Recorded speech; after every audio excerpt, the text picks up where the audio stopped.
nouvelle vidéo. Aujourd'hui, on parle d'OnlyFans. On va aller demander à nos belles femmes, à nos belles françaises, à nos belles parisiennes ce qu'elles pensent de ce qui se passe sur cette plateforme, des futurs métiers qui sont en train d'exploser. Est-ce que c'est un métier de pute ou pas, pour le dire franchement? On va leur demander ça. Juste avant de commencer la vidéo, j'ai deux petites choses à vous dire. Déjà, premièrement, je suis beaucoup plus actif par mail. Donc si jamais vous voulez vous remettre à la lecture et que vous vous intéressez, que ce soit à l'entrepreneuriat, à la séduction et que vous souhaitez progresser dans vos vies, sachez que tous les lundis matins, je vous envoie une lettre à 7h dans votre boîte mail. Le but, c'est de vous aider à progresser. Donc je précise, c'est gratuit, c'est en barre de description. N'hésitez pas à vous y inscrire. Deuxième chose, je viens de lancer un podcast sur ma chaîne secondaire. Pour l'instant, il n'a pas de nom, mais en tout cas, vous avez déjà un premier épisode pilote qui a été tourné et qui est déjà disponible et qui a déjà pas mal de bons retours. Donc si jamais vous vous intéressez au sujet de la séduction et de l'entrepreneuriat, allez y faire un tour, c'est sur ma chaîne secondaire, c'est Ryan Time. Je vous mettrai le lien en barre de description. Maintenant que j'ai fini avec cette belle et longue intro, on va aller voir les nanas et on va leur demander ce qu'elles pensent d'OnlyFans. Let's go. Est-ce que tu connais la plateforme OnlyFans? Ouais. Ouais. Qu'est-ce que tu en penses des personnes qui utilisent, en tout cas des femmes qui utilisent cette plateforme pour vendre des prestations dessus? Quel regard est-ce que tu as dessus? Bah écoute, chacun fait ce qu'il a envie et de son corps et de ce qu'il veut. Que ce soit utilisé à bon escient. Puis de toute façon, on est dans un monde où il faut gagner de l'argent, donc Ok, d'accord. voilà. C'est quelque chose que tu as déjà envisagé ou pas de vendre des prestations dessus? Bah écoute, franchement, oui, parce que faut s'en sortir, donc très honnêtement, oui. Tu penses que c'est un truc qui va se démocratiser avec le temps ou au contraire les nanas vont se rendre compte que c'est trop coûteux? Me rendre compte de moi j'avoue que c'est un truc qui m'est arrivé de penser comme ça, mais c'est pas sérieux, c'est quoi comme Ça a quand même c'est sur YouTube, c'est quand même passé par ta tête à un petit moment. Bah oui, clairement. La tentation. S'il y a pas mon visage, c'est ok. Il y en a qui en font un très bon usage, parce que je trouve que c'est une manière aussi de revoir un peu les frontières qu'on met à la définition de prostitution et son rapport à son propre corps, son consentement là-dedans. Donc je trouve que... Toi, t'estimes que c'est pas un métier de pute à pas proprement parler? Non, ouais, vraiment pas, non. Non, vraiment, je pense qu'il y a un petit côté savoir prendre à revers, tu vois, un courant qui objective le corps de la femme, qui le sexualise, etc. Bah, savoir le prendre à revers pour en tirer profit. Et les femmes qui font ça, tu penses qu'elles se sentent plus libérées quand elles le font ou qu'est-ce qu'elles ont à y gagner outre l'intérêt pécunier? Bah sincèrement, j'en connais pas énormément, tu vois, mais j'ai l'impression que dans les interviews qu'on peut voir sur internet, c'est quand même plutôt ce qui va ressortir. Le côté estime de soi qui remonte, l'intérêt pécunier il est quand même important parce que ça peut servir à sortir de la merde, tu vois, si on a besoin de payer, je sais pas, les études, il y en a qui font ça pour ça, quoi que ce soit, même juste avoir un certain niveau de vie en fait qu'on atteint comme ça. Tu penses que c'est quoi le meilleur métier entre faire actrice porno et vendre ses charmes sur OnlyFans, selon toi? Je pense que c'est tes préférences? contraignant OnlyFans. Je pense. Parce que t'es vraiment beaucoup plus maîtresse, à mon sens, de ce que tu fais. Enfin, maître aussi, hein. Il y a quand même des mecs aussi qui sont sur OnlyFans. Ça, je sais pas. Je ne prononcerai pas, c'est pas le genre de contenu que j'aurais. Ok. Les meufs, si, par contre? Pas du tout. Ok. Je sais pas. Et du coup, juste voilà, ouais. Je sais plus ce que c'était ta question. C'était la différence entre toi entre le métier de porno dans le porno et OnlyFans, quoi. Est-ce que tu mets une barrière entre les deux ou est-ce que toi ça se rejoint? Que finalement c'est quand même vendre une prestation sexuelle, tu vois. Donc il y en a qui englobent ça dans un tout et qui se disent bon bah en fait c'est un métier de pute, quoi. Mais c'est un dérivé de la pute. Je pense que la question c'est qui englobe ça?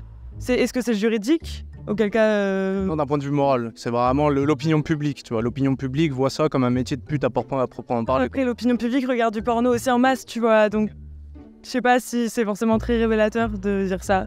Je pense qu'on peut gagner de l'argent très facilement, mais aussi, je sais pas, en mode... je pense que chacune fait ce qu'elle veut, donc ça me dérange pas plus que ça. Je pense que... On dit argent facile, argent sale. Argent sale, argent facile. Est-ce que vous adhérez à ces propos ou...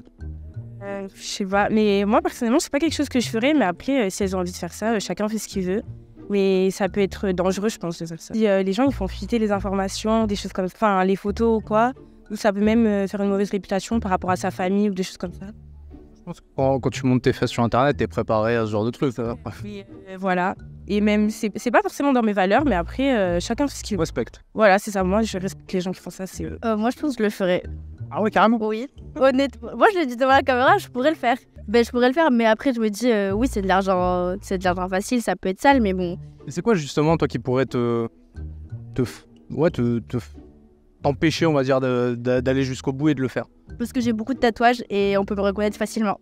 Ah, tu voudrais le faire anonymement, quoi. Ouais. Mais sinon, ça me dérangerait pas de le faire. Ok, donc anonyme. Anonyme. Ok. Parce que bon. Dans le débat féministe, il y a vraiment un clivage entre savoir si on peut, si on est pour la prostitution ou si on l'est pas. Moi, personnellement, j'ai beau être féministe, j'ai pas un avis très tranché là-dessus. Je pense qu'on appelle ça le plus vieux métier du monde, c'est pas pour rien. Je pense que si on retourne aux sources, les femmes ont eu très très peu de choix. Et encore aujourd'hui, elles ont parfois pas le choix. Et je pense qu'il y a une forme d'idéalisation de ce truc qui nous empêche de voir ce qu'il y a derrière. Il y a énormément de femmes qui le font peut-être par choix, d'autres qui le font peut-être. Il y en a qui font du OnlyFans, le font par précarité. Soyons sérieux. Et ben je sais 5 pas. minutes. 5 minutes, je ne sais pas, je ne connais pas les personnes qui font ça, je n'en ai aucune idée.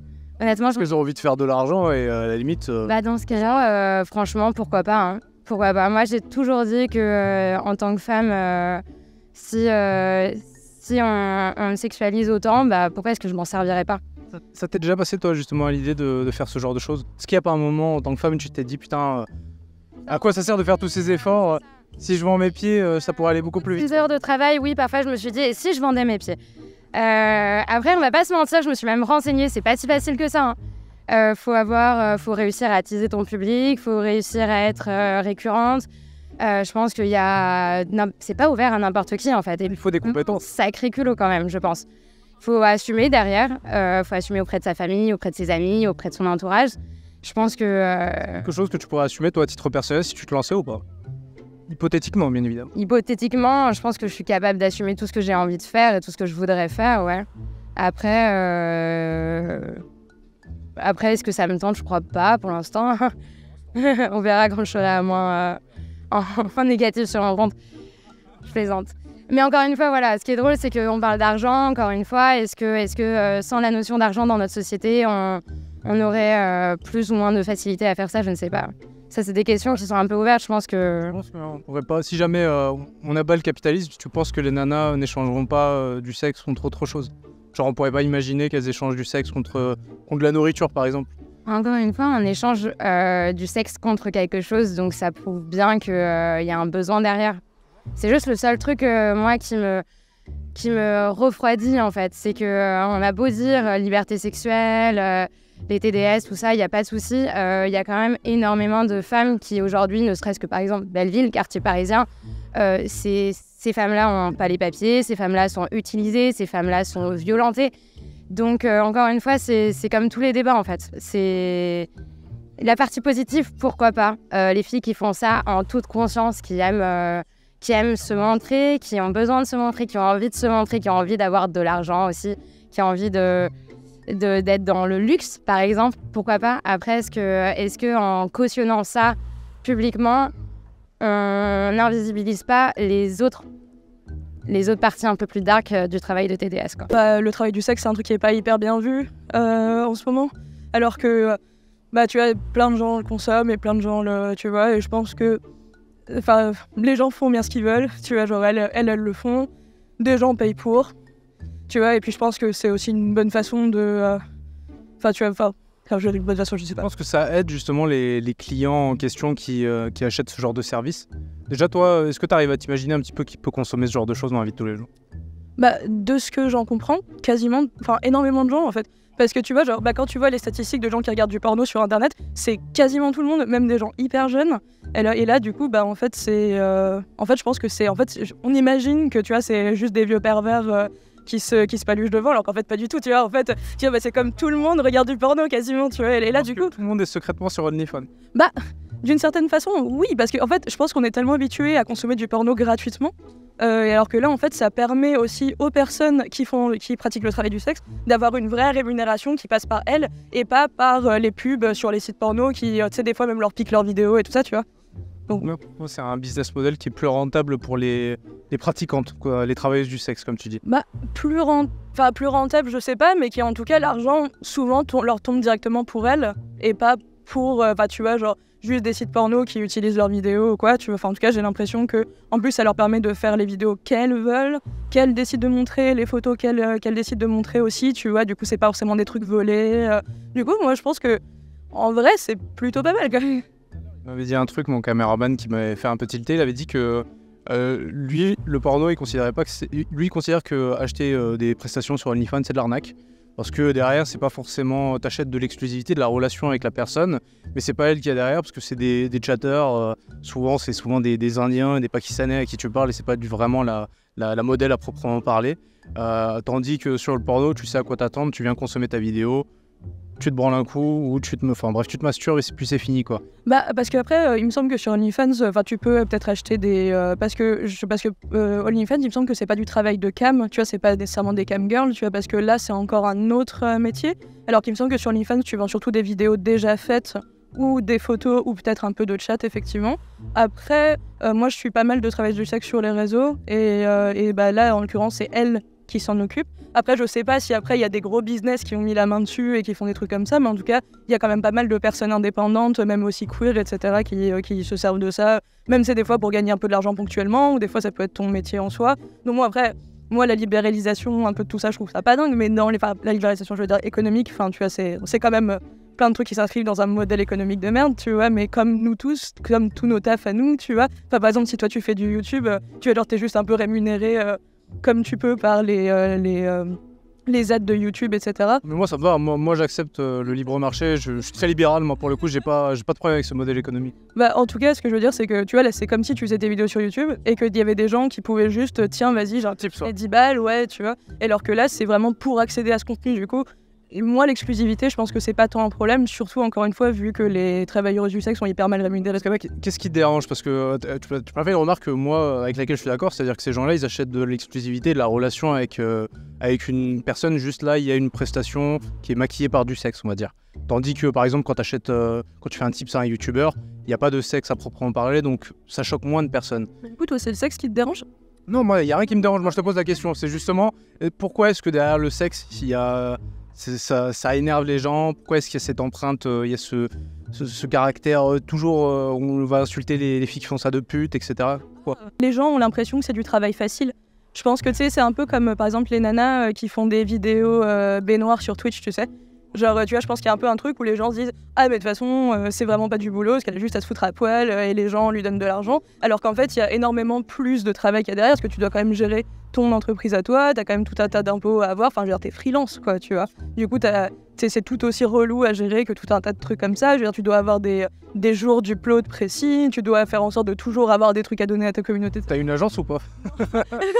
Non. Tu connais vachement. Ça m'intéresse. Mais moi, j'en ai pas. Mais en l'occurrence, ouais. Du coup, je pense que c'est pour ça que ça énerve les gens, parce que eux, ils ont l'impression que c'est du travail facile, alors qu'en fait, je pense que ça l'est vraiment pas nécessairement, quoi. Alors, par curiosité, tu penses qu'ils ressemblent à quoi les gens qui consomment ça? Oui, je pense qu'il y a de tout, vraiment. Je suis certaine qu'il y a de tout. Non, mais dans tous les métiers, dans tous les milieux que j'ai pu côtoyer, que ce soit des milieux très chics ou beaucoup moins, évidemment qu'il y a une qualité peut-être qui peut différer, mais il n'y a pas de c'est un truc de pauvre, c'est un truc de riche, je pense pas. Après, évidemment, il y a sûrement des gars qui peuvent même pas se payer un abonnement à un compte OnlyFans. Mais ouais, c'est violent. Ouais. Ils sont bros. Ah, il y en a, ils peuvent pas se l'offrir, hein, je pense. Hein, mais, c'est pour ça qu'il y a le porno. Exactement. Un homme aujourd'hui entre 18 et 25 ans qui est dans la misère sexuelle, tu lui conseillerais quoi justement pour en sortir? S'éduquer. S'éduquer, c'est-à-dire? Je suis super féministe et en gros pour moi, à partir du moment où un homme s'intéresse au plaisir qu'il peut donner à son corps, au corps des autres personnes avec qui il a envie d'avoir de la sexualité, bah pour moi ça c'est super attirant et c'est hyper important que ça existe. Je trouve qu'il ne faut pas de fierté mal placée, justement il faut se dire... Attends, je vais réfléchir à ma phrase. Ok. Je trouve qu'il ne faut pas se dire je suis dans cette situation, je suis en misère sexuelle, bon, je ne sais pas trop comment on dit. Comment est-ce que je fais pour voilà, m'améliorer, m'éduquer, m'élever et arrêter de concevoir le truc de façon égoïste et plutôt justement comment je peux partager ces moments d'intimité. Mais justement, tu vois, quelqu'un qui n'a accès à rien, je pense que c'est compliqué de lui dire qu'il faut qu'il partage si jamais il n'a pas grand-chose. Alors, est-ce que tu peux parce que peut-être je suis pas assez au courant. Dans la peau de quelqu'un qui est en misère sexuelle, qu'est-ce que t'entends en fait? Je pense que quelqu'un qui est dans la misère sexuelle, sa vie, ça se résume à aller sur des sites porno, observer de loin une fille qui potentiellement peut lui plaire sans jamais avoir le courage d'aller lui parler ou d'engager une conversation, fantasmer, idéaliser des rapports sexuels sans jamais pouvoir passer à l'acte. Est-ce que tu qualifierais cette personne de renfermer un peu sur elle, qui a du mal à aller vers les autres ou pas? Je pense il y a beaucoup d'introversion. Je pense que si on devait en établir un schéma typique, je pense que un archétype, pardon, je pense que ce serait un introverti qui reste un petit peu, je sais pas si c'est geek, mais en tout cas il est un peu renfermé sur lui-même, quoi. Et cette personne a envie de faire des nouvelles rencontres, a envie d'accéder au monde sexuel, c'est ça un peu? Ouais, il a envie de baiser, ouais. Mais c'est bien. Qu'est-ce que j'aurais envie de lui dire? Déjà, de pas voir... Là, on parle dans un cadre homme-femme, par exemple. Donc, de pas voir les femmes comme une cible. Faut pas s'amuser à target. Je sais qu'il y a beaucoup ça dans le monde, dans le monde un peu des coachs en séduction et tout ça. Et il faut se mettre comme ci, etc. Alors, c'est sûr que ça va se voir. Quelqu'un qui a confiance en lui, quelqu'un qui a une présence, un charisme. Mais pour moi, les femmes, c'est pas comme au marché où il faut se dire « Ok, pour être valorisée par cette femme, je dois me tenir de telle façon. » Pour moi, il n'y a pas un modèle de bonne conduite. Premier point. Ensuite, attends, tu peux me relancer sur la question? C'était... Ouais, est-ce que tu as d'autres conseils à donner justement pour un individu qui est dans la misère sexuelle? Donc, premier point, prendre confiance en soi et voilà, cultiver cette aura naturelle qu'on a tous, je pense. Oui, avoir confiance. Non, c'est avoir des passions, être intéressant, avoir des sujets qui nous animent, des activités. Voilà, je sais pas, quand tu as une passion, aller au bout, rencontrer des gens qui partagent cette passion. Et je trouve que là, ça permet d'être naturel en fait. Faut pas se dire, bon, bah, cette fille là-bas qui me plaît parce qu'elle est super stylée, je trouve elle me plaît.